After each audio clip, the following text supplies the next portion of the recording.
OM, Brest. On va réussir à faire ce que le coach veut. Les Marseillais de Marcelino à la recherche d'un collectif. L'Olympique de Marseille a, certes, battu le Stade brestois samedi soir au Stade Vélodrome, 2-0, lors de la 3e journée de Ligue 1, mais l'OM se cherche encore. Le résultat ne reflète absolument pas le match, tant les Marseillais ont déjoué, et ont surtout été dominés.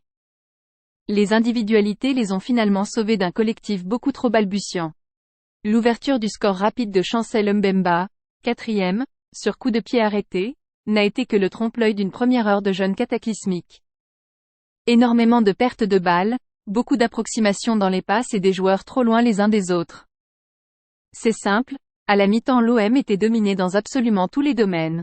Possession, nombre de passes, occasions, tirs, centres, et j'en passe. Nos difficultés ne sont pas liées à une question de système. On a bien commencé mais on a très vite perdu des ballons faciles. À partir de là le rival a été dangereux sur des contre-attaques. On était vraiment coupé en deux, avec les 4 joueurs offensifs très loin des autres qui étaient dans leur camp, expliquait après coup Marcelino. Les Marseillais reculent, Paul Lopez tient la baraque. En résumé et comme trop souvent depuis le début de saison, quand les Marseillais ouvrent le score, ils ont la fâcheuse tendance à trop reculer. De l'aveu même de Jordan Verretou. Ils sont finalement restés à l'abri, grâce à leur portier tant décrié après sa bourde contre Metz la semaine dernière, 2-2, Paul Lopez.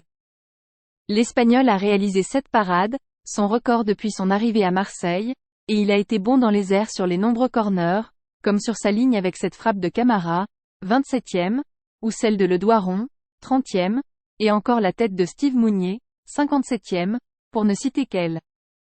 Les résultats, mais pas encore le collectif.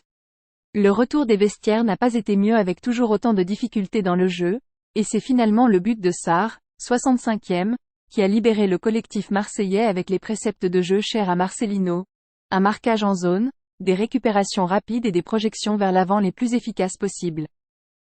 Surtout, Jordan Verretou et ses coéquipiers semblent avoir besoin d'encore un peu de temps. C'est un nouveau coach, ce n'est pas en un claquement de doigts qu'on pose le jeu qu'il veut mettre en place.